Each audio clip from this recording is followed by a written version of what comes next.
uh, and like why it's like what are the tasks, why are they challenging, what kind of where to look for, and also kind of like CFGs and like all of those and like some like more linguistic concepts. And I think the main challenge there is how to teach that and not only leave them with a bunch of like open questions. And like how do you actually kind of like give some tools of like, okay, so now that you know that the CoRef is like important and hard, and here's a model that sort of works, but like now what, right? Like grammar, okay, now so now you can actually parse and it works very well.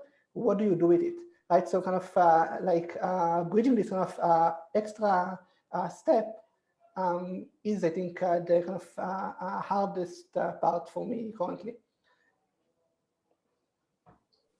Yeah, thanks for sharing that, Yoav. Dan, what are your thoughts on this? Well, I want to pick up, thank you, Varada. I want to pick up on what Isabelle and, well, all three, and Emily and Yoav said. For us, the hardest thing is curriculum design, and I think we have not successfully figured that out. Like, so I teach an undergrad course that's kind of an intro to NLP and social networks and information retrieval and recommender systems and dialogue and speech all in one. So it's like a week on everything. And then we have a series of grad courses, and we just have not successfully found a way to avoid having the grad courses. Students, they ignore the requirements. So they just take all the courses and whenever they want.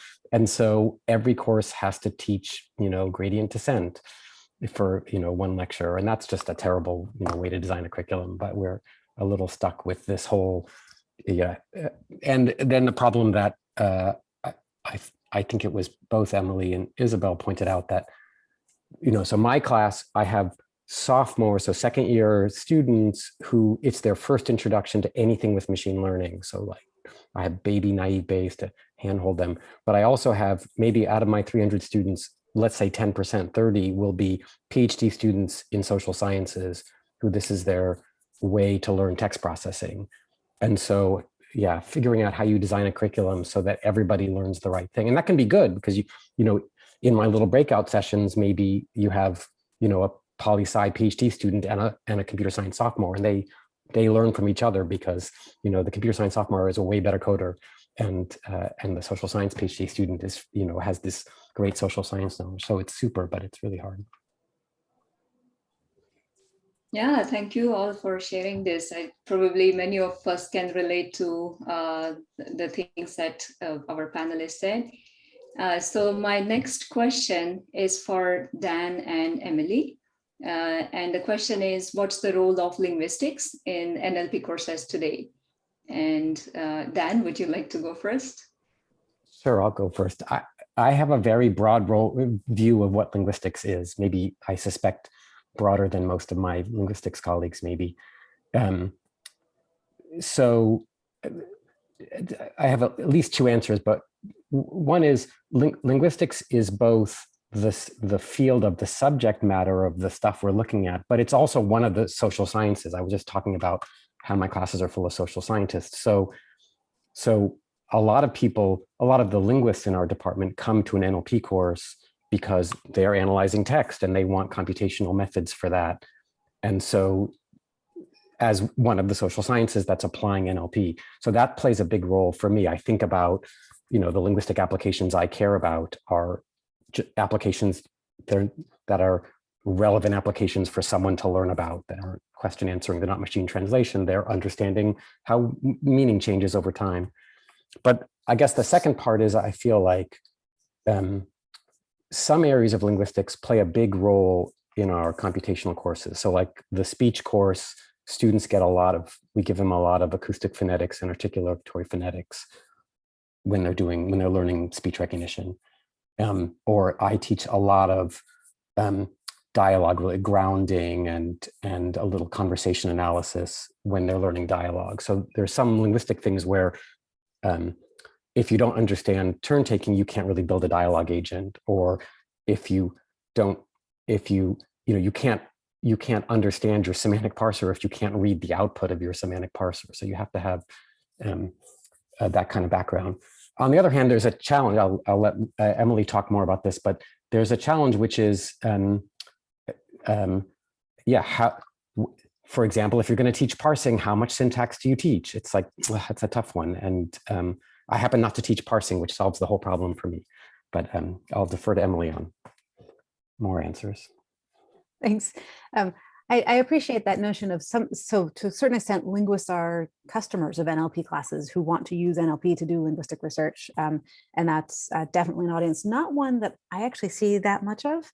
The linguists who I have in my classes are headed into industry to do NLP and bringing their linguistic expertise as part of that. I think that stepping back before talking about where it fits into classes, where it fits into the field, I think linguistics is really important for understanding the shape of the problems that we're trying to solve with NLP. And it's a particularly, well, I don't know, maybe linguists, everyone thinks they're special, but the thing that linguists often like to complain about is we say as a field, everybody has expertise as competent speakers of their language or languages. And then we get upset when no one wants to listen to linguists about what it is that we know about how these things work. And it's sort of this dual problem that, yes, everyone has this implicit expertise in their languages, but the field of linguistics is what puts the focus on the language itself. And so sort of looking right at the language and can understand what are the internal structures, right? So what Dan was saying about what does that output of that semantic parser mean?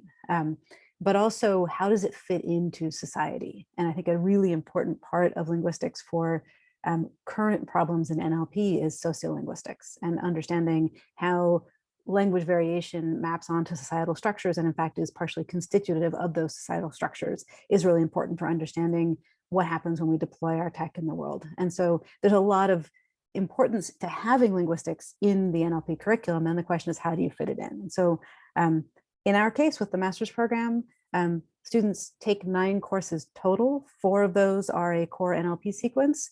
There's 2 required linguistics courses, a phonetics course and a syntax course, and then 1 more linguistics elective. We basically say the goal there is for you to understand how linguists think about language. And initially, when we were designing the curriculum back in 2004, we had this thought of doing like, well, maybe there's sort of a speech track and a text track or something. And so the speech track students will take these linguistics classes and so on.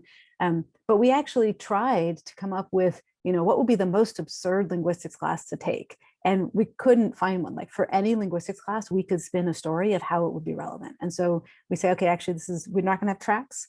Everyone takes phonetics and syntax and then 1 more. And it's on the students to articulate why that one and how it fits into their course of study. I see, yeah. Yoav and Isabelle, do you want to, do you have any response to? I would add, it's not a response, I agree, but I just add that, I'm not a linguist, but I know certainly kind of the notions, and we do try to have them in our courses, all of us. In Varada, and I think it's important for students to kind of know some notion of what syntax is and that sentences have structure. And we have this exercise where they write a kind of small CFG of English to kind of see, and I think it's kind of very effective for them to kind of get some of this notion. We go quite deep into morphology because Hebrew. And we kind of and we at some point did some formal semantics, even just to kind of show them the notions of what do these things look like. We do a bit less of this now, but it might come back. We kind of keep changing that, but we definitely want to keep this line of there is something about language which is not only machine learning. There are concepts here. People have thought of them, and even if they don't have good solution, they have very kind of good ways of talking about this, right? And we should know that, and we should appreciate the kind of efforts and the problems, and how to formulate it. I think it's crucial to do it. Of course, time is a constraint.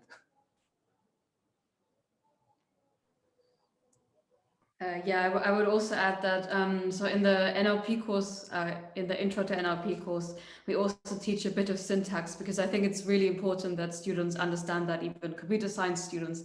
And some of them really don't like learning about syntax, but I think they kind of get at the end why it's important, because we make them do things like error analysis and looking into, for some kind of NLP task, look at maybe part of speech tags or dependency, parsing constituents or something, look at frequent error types for these types of things, and then they kind of get why that is important and how that is a way of maybe looking at errors and groups of errors, as opposed to just looking at words. Because I don't know, if you just look at, whenever you have some kind of punctuation mark or that's affiliated with, that's associated with some kind of a positive or negative class or something, I mean, that's just not as meaningful, whereas something like syntax really helps with abstraction and also with connecting, I don't know, what's expressed in a sentence with and what a model learns with what humans would maybe expect NLP models to do intuitively. So that's why we do teach that. I would also add kind of like quickly that like for those of you who kind of do exams, and we do exams in the course, not like assignments or like not like fun projects, a very nice appealing of the kind of linguistic stuff is that it's very easy to kind of write questions about them, as opposed to the other things. Like we can have them, here's a sentence, draw a tree, right? Now like do something with this. Why is this tree wrong? What is the what's the kind of phenomena here? And like basically kind of have them analyze basic stuff, which I think is both very kind of good for them to do, and also kind of very easy to write as an exam questions. In contrast to like in NLP, which is everything kind of very open, very broad. What would happen if, kind of things. So that's one kind of reason, if you want to kind of have an excuse to teach it, that could be it. Yeah. Okay. So in summary, so it is a good idea to have some kind of linguistic aspect, like maybe CFG or syntax in introductory natural language processing courses. Would you say that's? Yeah, definitely. And yeah. For the undergrad class that I teach, which is called Introduction to Computational Linguistics, being the linguistics department, try to set things up so that each of the assignments actually requires some exploration of linguistics. So I have one which is, in a sense, really an assignment about using regular expressions. We give them a shell for an ELIZA-like program. And then part of it is that they have to switch with a partner and try to get it to produce ungrammatical output. So basically try to get it to break the handling of pronouns and verb inflection. And sort of that exploration of the space requires them to go think about certain aspects of linguistics, and also builds on the strengths of the linguistic students in the department or in a class. Mm-hmm. Yeah, that's great. So the next question is for Yoav and Isabelle. And the question is, how much time do you think we should spend on classical NLP versus deep learning NLP in introductory NLP courses? And Yoav, would you like to go first? Sorry, I was listening to the Google Doc and I missed the question. So, oh, sure. Sorry. I can repeat it. So the question is, in introductory natural language processing courses, how much time do you think we should spend on classical natural language processing versus deep learning natural language processing? Yeah, so, okay, so my response to that would be that I'm not sure what does deep learning NLP means. Like, I know what deep learning means, obviously. I don't see how it kind of relates to NLP in the same class. I mean, I can see how, but like we have it separately. And then what left is like the kind of classical NLP in a sense, or like the kind of core problems. And I do feel that we are not doing enough of the modern NLP, and this kind of relates to kind of what I added to the doc. I would love to have a more modern NLP class without the kind of deep learning kind of technicalities. The issue is that I'm not sure what to teach there because I don't think we have good core concepts of modern NLP these days, at least not that I can think of. And I'm really kind of curious, like what they are and how it will shape to be. So sorry, so you're saying that you kind of have these two classes separate, deep learning NLP and traditional? No, I'm saying we have a deep learning course about sequences, and it teaches transformers, and it teaches even BERT, right, and RNNs and everything. That's not an NLP class in any way. We don't call it NLP. We call it deep learning for sequences, right? And like some of those like happen to be like language, but we also apply it for like music notes and code. I see. We can. And in the NLP class, we kind of focused about the kind of less like technical aspects and more like algorithmic and like problems like coreference and so on, and like tasks and like data design and so on. And I would like to have more modern stuff in that course that are not just like what are transformers, because at our conference now, all of the papers are not about transformers; they're about some application, right? Kind of like fine-tuning. People do like stuff with them. I'm just not sure what would be the good topics to teach in this more modern class, because I don't think there is enough, good body of knowledge around there, or like anything that I can kind of say that it's something like beyond like anecdotes. And I'm really kind of thinking about like how to do it better. I see. Isabelle, what are your thoughts?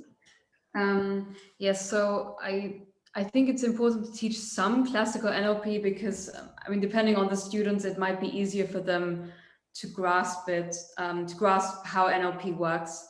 Having said that, I mainly teach deep learning NLP, if you will, so more than 50%, definitely.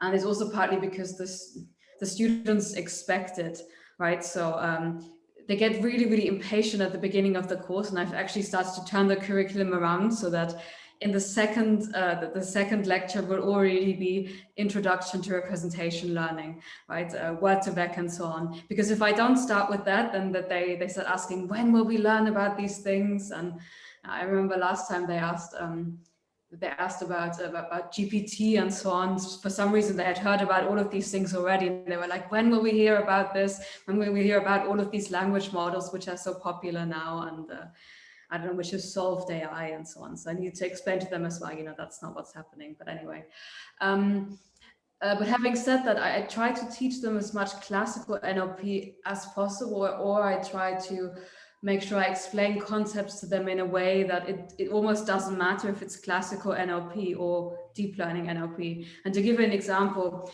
in the advanced topics in NLP course, for example, we'll teach them about different methods for semi-supervised learning, right? And something like try training, that's just a machine learning algorithm that you can use with any kind of feature set, right? So it doesn't need to be deep learning there. So I try to explain these things as generally as possible, and then I say, okay, you can have bag of word features, you can throw in a bird model or whatever you want. Yeah. Yeah. Can I jump in a little bit? Sure, of course. When we established our curriculum for our master's program, we, already back in 2004, we could see that the field, like what was hot, changed quickly. And we really wanted to create something where there would be value for the students, not just, when they graduated and started a job, but 10, 20 years down the road. And so we sort of thought about how do we teach people what they need so that they can keep relying on that education and keep drawing on it. And certainly you need experience with particular algorithms to like make things concrete, but we also try to foreground things like, how do you do evaluation? How do you take a task and frame it as a problem? How do the pieces fit together? What happens if you look at this as a multilingual problem instead of just English? And we've added, so we had 3 cross-cutting themes. We had evaluation, we had multilingualism, we had ambiguity. So the fact that you're constantly dealing with ambiguity at all levels of structure. And then we've added ethics/societal implications as something to always think about. And so I think that the particular algorithms become the case studies for that, but we try to keep the focus on the bigger picture, so that, 2 years after they've finished our program, or 2 months after they finished our program, when there's the new hotness out, they know how to approach it and interact with it, rather than being stuck because, well, wait, that's not the deep learning that I learned, or whatever.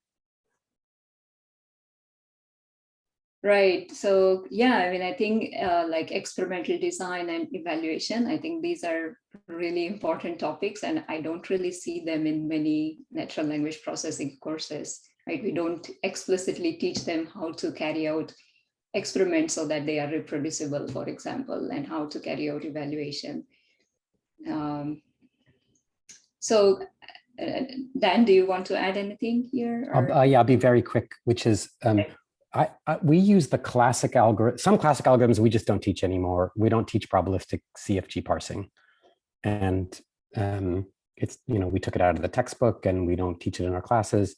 But other classic algorithms we use as intro. So I think seeing an n-gram language model at the very beginning makes it very easy for people to intuitively understand perplexity and understand, because they can count things.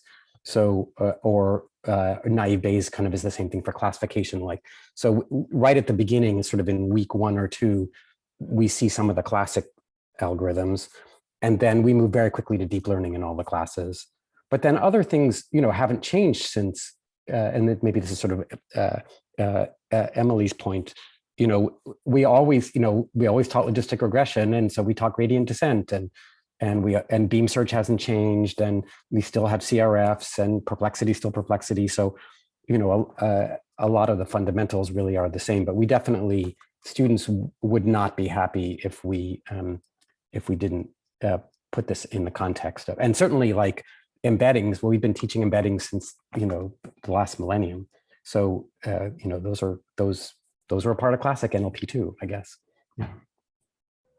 So if I may ask, I think that many people, and as Dan said now, are actually teaching gradient descent and naive Bayes and classification and various machine learning algorithms that are really not NLP at all in the NLP course. And I was kind of curious, why and when do you find the time, given that there are ML classes that people take, and many of them are actually proficient in that.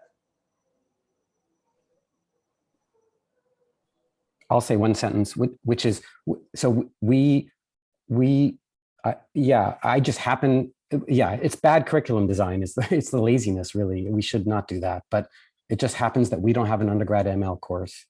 And it's also the case that even if there was an undergrad ML course, I'd make them do, it helps that, there is an undergrad probability course and they've had it, but somehow, counting n-grams, it's very visceral for them, even if they've had a theory.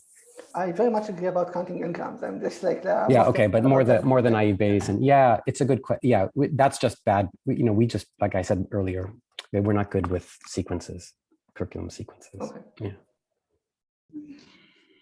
Yeah. Okay, so maybe let's move on to the next question, which is kind of related to what Emily just said.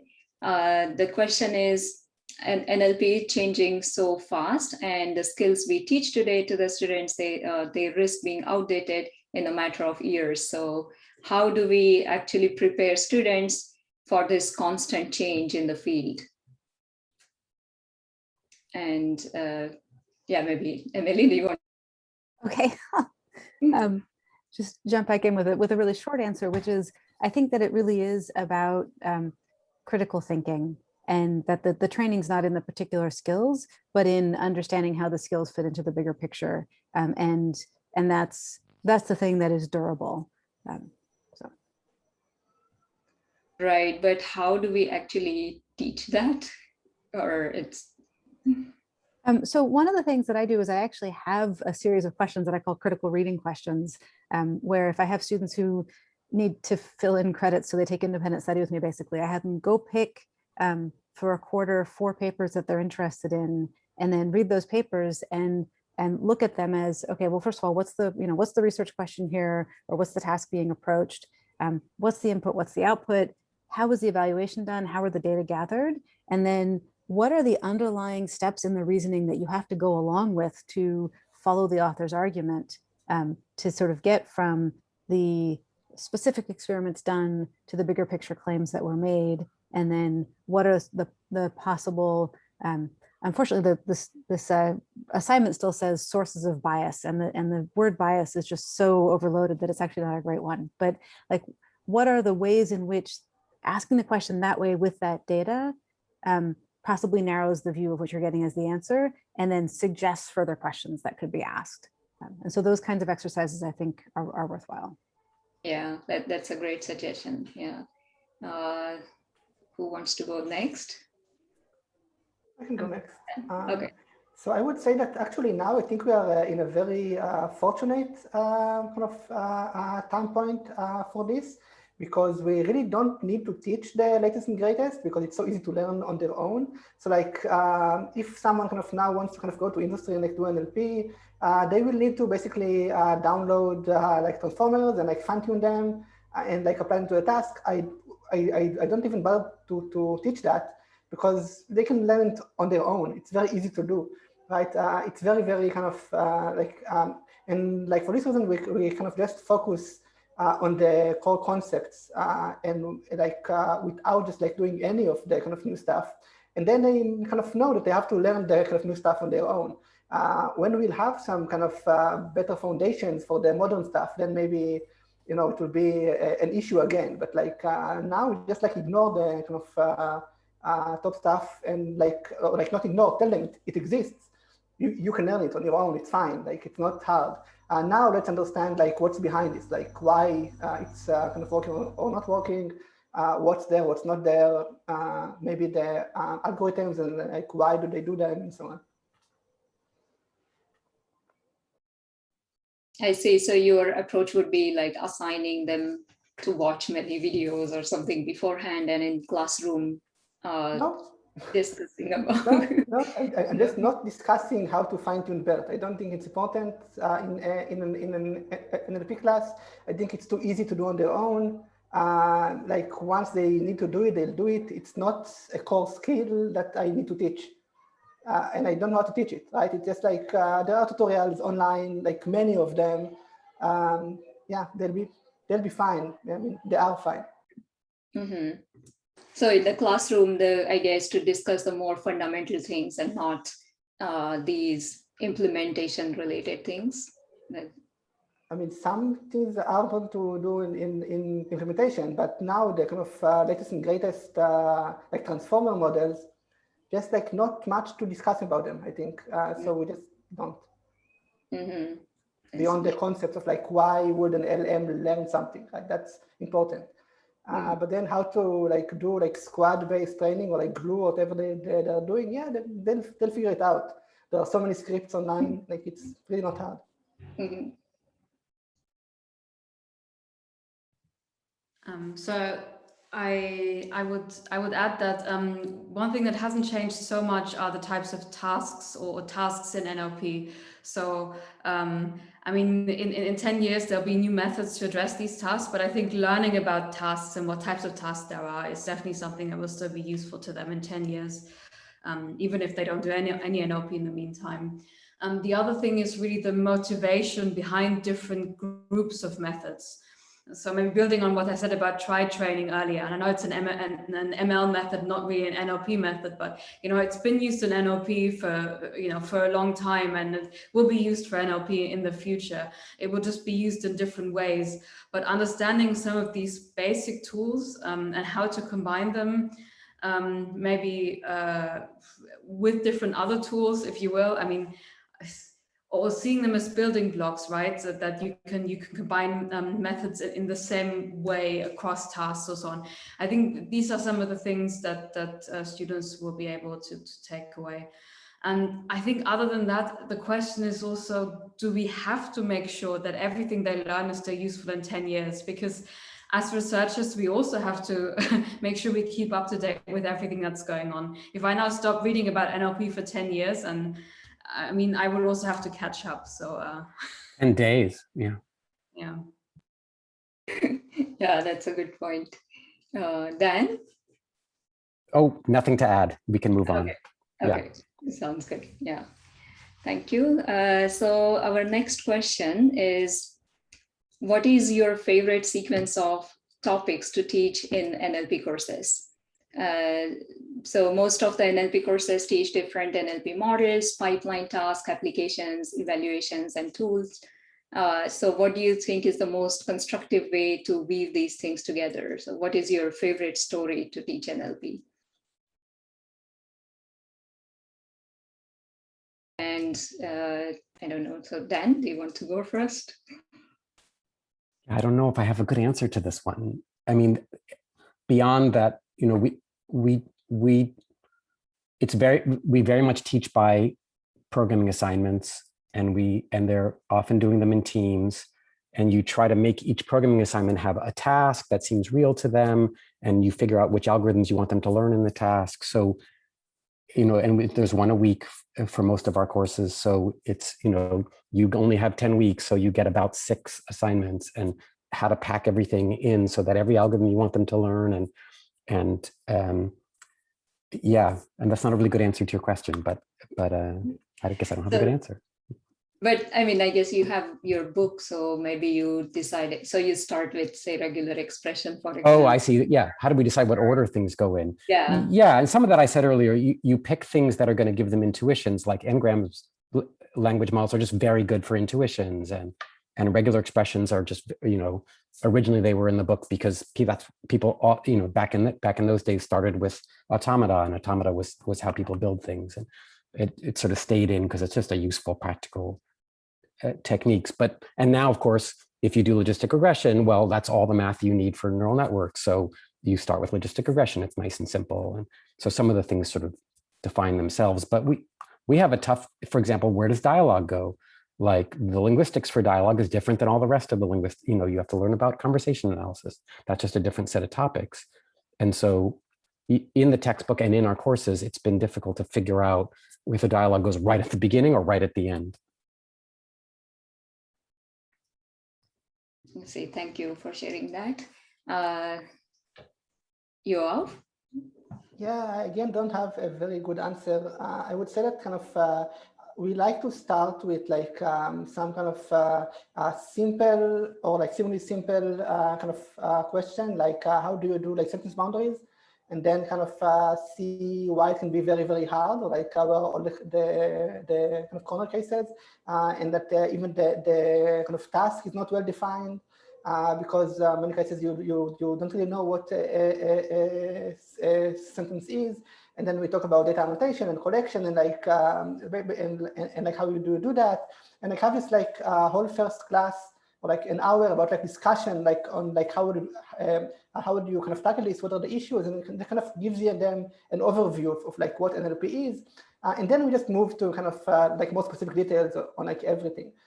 So that's kind of like how I like to start, and then I know how I like to end, and we end with the ethics stuff. We kind of do it at the end, kind of like think what you like what you learn and how you apply it, and then in the middle there is this kind of mess, basically, like not a mess, like we kind of have some sequences, and each one of them has its own, you know, like unique or like logical order, but like between them, yeah, you can mix and match probably, and we do like that, right? We kind of see what they need to know, and then kind of try to kind of build on top of that. But at some point towards the middle, just like main topics that kind of can go in any order, and yeah, and we kind of try to change things as we see fit. Mm-hmm. Yeah, thank you. Isabelle?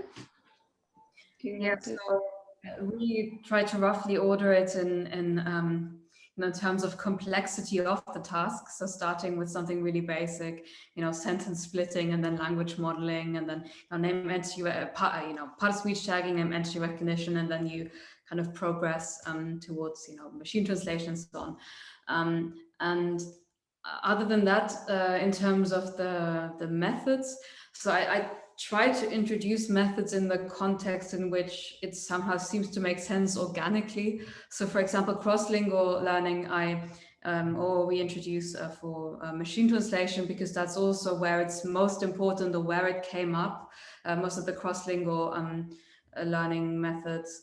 And I don't know what else do we have? I mean, CRFs, I mean, obviously they're most useful for name entity recognition. So that's where we introduce them. And things like evaluation. So it depends a bit, right? We do some evaluation, we introduce them to evaluation early on, but then there are also specific evaluation methods for different tasks. So then you kind of have to, I mean, you can't teach them about perplexity without teaching them about language modeling, for example. So these things have to fit together. Yeah, so what else? I think applications, yeah, NLP applications. So I try to teach them about NLP applications at the very beginning, because that's usually how I try to get them excited about NLP in the first place. And then I say, here are all of these fantastic applications. And at the end of the course, you'll know a little bit more about how to build them yourselves. So, yeah.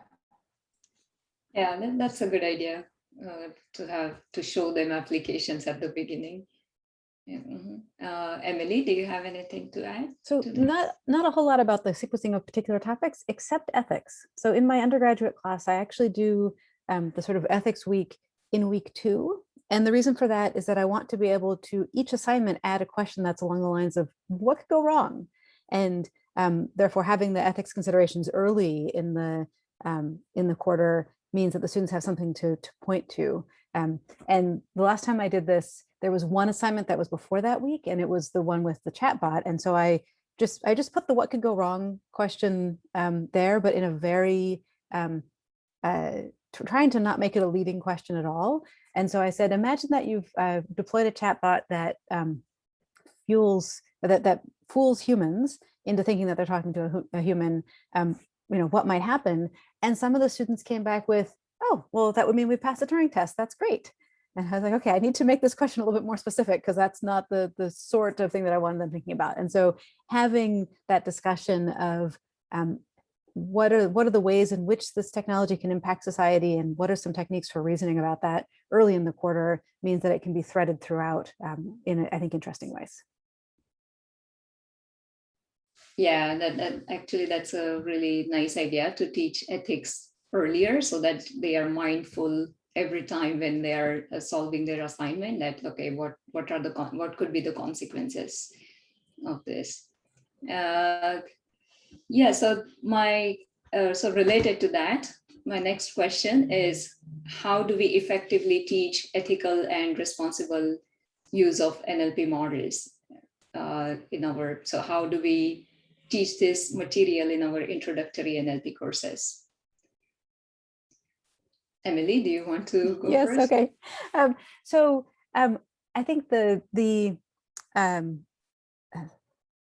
is a big topic, and it's one that's actually very unfamiliar to many students. And so the question is sort of how to bring them in without overwhelming them, basically, is the challenge there. And it's, I think, a combination of, specific case studies. There's lots of great, news articles out there now about things that have gone drastically wrong, and then saying, what can we learn from this? And then reaching into fields that have techniques for this. So I like to turn to value sensitive design, which is a range of techniques for organizing exploration of what are the possible things that could happen, so that you can bring those back into the design and not just do it after the fact.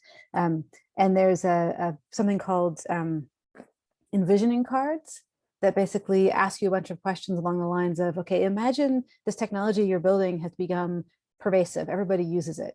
Now imagine you're in that society and you are a family experiencing homelessness. How do you interact with that technology, and what happens? And so they've got these sort of specific viewpoints to consider.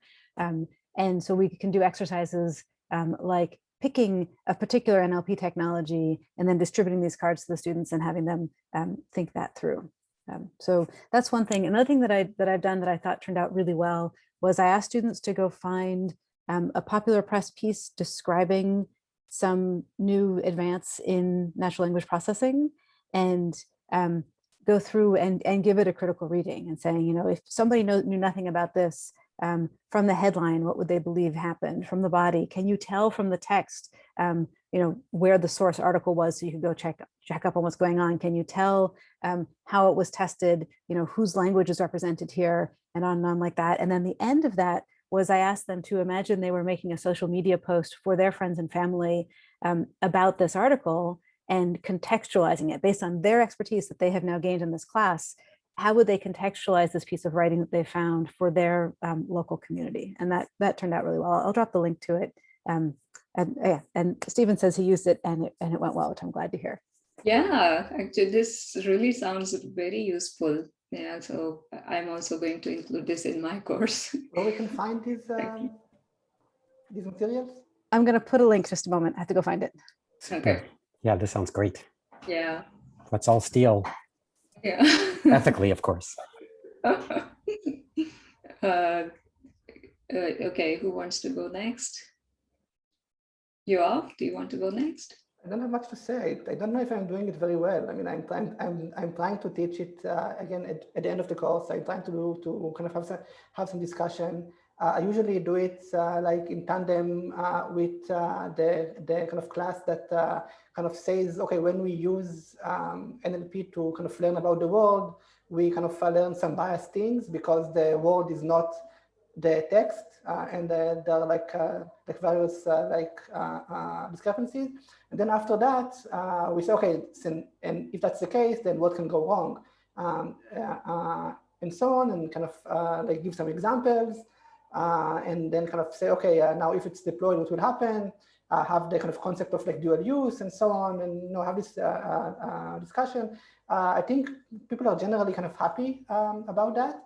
I'm like they are very engaged and so on. I do it at the end because kind of I can also kind of say, okay, now that you have kind of learned this stuff, now let's think about like when you're going to use it, like you have some responsibility, like what would it be like and so on. So that's how I do it. I'm not sure if it's optimal or not, but that's what we have, and it's evolving over the years. Thank you for sharing that. Oh, and also, of course, I think it's important as the class progresses, where you have kind of things that kind of come up that kind of warrant a comment or a discussion, just like say it, right? So like when we talk about annotation, then we can say, okay, yeah, and these people over Kalterk are actual people, and they get paid, and they kind of, that's their job, how do you kind of like work with that, right? And it doesn't have to be a big issue. It's like, like comments here and there. I think it kind of makes a very big difference. Just kind of to kind of highlight these things, and we try to kind of do them as we encounter the topic. Mm-hmm, mm-hmm. Yeah, that sounds like a great idea. Dan? Yeah, we added a whole bunch of ethics material recently, I would say over the last couple of years, prompted by student demand. So students would ask me, like, why don't we discuss the ethics of this issue? And so finally, the department's been pretty good. We added an ethics course requirement and created some exciting ethics courses, general for CS and one for AI. And but so now we added, so each week, like for each issue, we have a little ethics discussion. So our course is flipped. So I record all the lectures, and then in class we discuss and work on problems. And so it's a very natural setting to have one of those problems be an ethics discussions. And those are the ones they get the most excited about. And when the students mail me to say, oh, I really liked the class, almost always they say, because we had that ethics discussion in week 3. And so they were hungry for deep learning, so we solved that problem, and now they're hungry for ethics. So we have to solve that problem. And then I teach a second thing, which, oh, sorry, no, go ahead. Oh, no, I'll ask. I was just going to add a second thing, which is inspired by Emily's ethics course and Yulia Tsvetkov's ethics course. So I tried teaching a seminar on ethical and social issues, sneaking in some of my social issues, which aren't exactly ethics. And that was also really fun. A seminar, they read papers. It's hard to get students to take seminars. And and yet the ethics one was very popular. Yeah.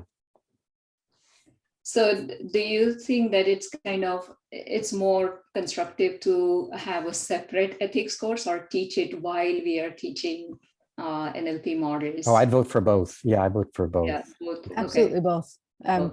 It's great to have the ability to go in depth for the students who are really excited about that, but if that's all you have, then it ends up sort of, sequestered off to the side and doesn't impact other things. And so, having some of the students who've done that deep dive, who are then in the other courses, contributing their expertise, but also just having it be, this is part of what we discuss at each point, really is what we need to be modeling. See, Isabelle, do you have anything to add? Yes. So, I mean, the NLP courses are really, really short, so I don't have time to go into, for example, implications of using models and so on too deeply. But what I really try to teach them is error analysis, all the time and really, really early on. So I show them, when you train a model on a really biased data set, that's what it will learn. And so I try to stress in nearly every lecture, make sure you know your data, make sure you know what model you're training, and make sure you're careful about these types of things and you check what it's learning. And then in the advanced course, we actually explicitly teach things like debiasing and so on, and bias detection and such things. But that's also a bit more seminar style, so they have to read a paper and present it and so on. And one of the ones they can pick is, on debiasing and so on. Yeah.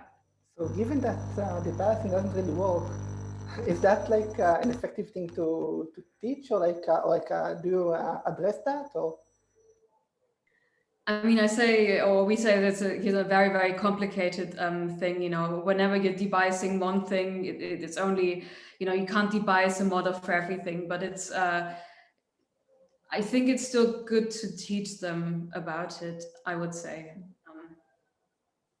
Yeah. Yeah, I totally agree that error analysis and responsible use is so much important, because all these tools are available out there, and I see people just throwing data and tools and then drawing some conclusions without deeply thinking about them. So yeah, that's definitely a great point.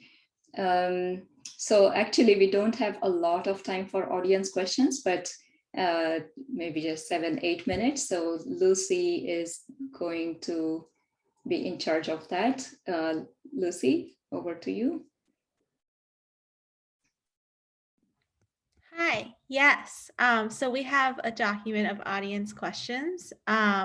So I'm going to go through them based on like the upvotes, like the plus votes. And I think based on what I see, the one that's near the top is one by Greg Durrett. It says, assuming you teach some topics like PCFGs or Ngram language models, which are less popular at NACL these days, how do you view teaching these topics as imparting conceptual understanding, such as parsing is an exemplar for resolving ambiguity in language, keeping the flame alive? Maybe GPT-6 would have a latent grammar, providing something still useful in industry or something else. So I'm just reading this question straight from the document, but I don't know if Greg is here to like clarify the motivation behind this. And also, if it makes easier, I'm screen sharing the document and I have highlighted the question. And Greg, I think, yeah, if you don't mind unmuting yourself. Oops, sorry. Yeah, I'll give the abstractive summary, which is just when you teach old things, what's your motivation for it and how do you view it?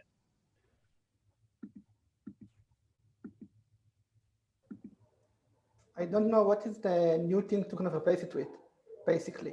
So like I teach CKY because I think it's useful algorithm, right? And I have time for CKY. And if I were to kind of take out CKY, I'm not sure what will come in, because I don't think there is enough foundation of new stuff to put there. So like I don't really have much issues. If the question is like, how do I classify to the students? I don't, like I just teach it, right? So. I'd like to add regarding Ngram language models. So that's something I still teach them. And as Dan said earlier, I think it's really useful for them just for their conceptual understanding, because it's easier to understand Ngram language models than it is to understand neural language models. Yeah, and that's how I justify it. Yeah, I would add, yeah. So in the kind of second class or first one, we are doing PP attachments with like count-based methods, right? Like really count and divide, which I think is the equivalent of a language modeling. We just like have that in some other class, so we don't do it in ours. And yeah, I think it's very important just to kind of to get a feel of like what ambiguity is and like what like probability is and so on. And then we can move to the more kind of like fancier stuff. But at the core, you have some signal and you have to learn it.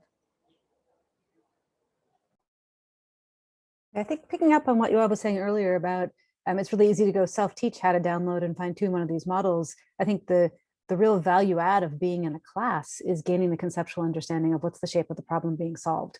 And for many of the so-called classic methods, that's a frame that they can fit into very well.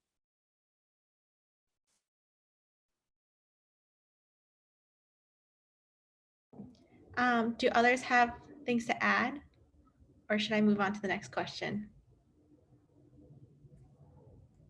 I'm going to move on to the next question because we're going to run out of time soon. There is one question that has, actually, there's so many good questions in this document. Oh my gosh. But I'm going to pick one because I'm a little biased in this one. But like, how do we make current NLP accessible to humanities students or students in the social sciences that may lack sufficient mathematical backgrounds? And I chose this question because I'm in computational social science. And so I encounter a lot of social scientists who want to use text analysis tools. And I'm curious if people have tips for teaching that.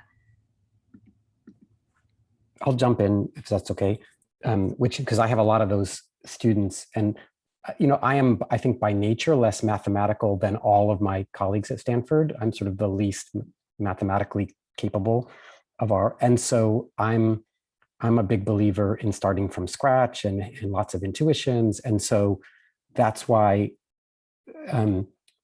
my undergrad course gets a ton of grad students from the social sciences, because it does start from scratch. So I think it's possible, is my short answer, that you can teach, and you just go quickly through all the beginning linear algebra and the probability theory. And I think it's possible to catch people up.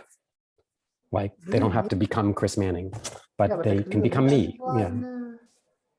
Like, maybe they need something else. That's like how to run the tools, right? Like they can run LDA without understanding LDA, right? They can do backprop with understanding. So like, do they actually need these foundations? So I agree. I think there's a lot to be said for understanding not the internals of the model, but what's the input, what's the output, and how do you tell how well it worked. And so for certain students, that's the level that's required. And I will sometimes read NLP papers this way. It's like, okay, what's the task description? What are they testing it on? What's their data? What language is this? And I will skip over the section that's describing the model if that's not the part of it that I need for that point. And I think there's a set of skills about being able to ask those questions that are important. And actually, I would add, like, I think it's an issue with CS NLP in general. So like, also for the kind of CS students, we teach the models, we don't really teach them how to use the kind of inputs and outputs. It would be great to have like an extra course of like applied NLP of like, okay, these are actually things we can actually use and like do things with them, right? And I think this is very missing in all of the kind of curriculums of everything, and this will be very useful. I don't know how to build it because unfortunately, most stuff don't work very well. So like, it will be a very short course. We aren't that good at kind of like having things that actually work, but like, I would really be happy to kind of try and build something like that. Yeah, the social science, just jumping in, the social science students, they know so much about logistic regression. They know about hierarchical regressions, and they know how to build these really powerful models. And they don't really know how SGD works, but they don't need to. But they do know these, how do we use these models in really complicated ways that we could totally learn from. I agree. Okay, I guess, there are many interesting questions in the document, in the Google Doc. So if you are interested, you all have link to the doc. I'm pasting it again here in Zoom chat. And so it's time, it's already 10 a.m. for me. So that is 1 p.m. in our conference time. So I would like to thank you all. It was great talking to you, and thank you for sharing your thoughts on teaching and learning NLP. And maybe let's clap, everyone. Thank you for organizing this. This has been a really fruitful discussion. Yeah, I learned a lot today. Thank you. Yeah, me too. Yeah, thank you. And our now it is a meal break for, so the next thing is meal break, and then we come back here on Zoom in 1 hour. So see you soon. Bye, everyone. Bye. Thank you. Bye. Thank you.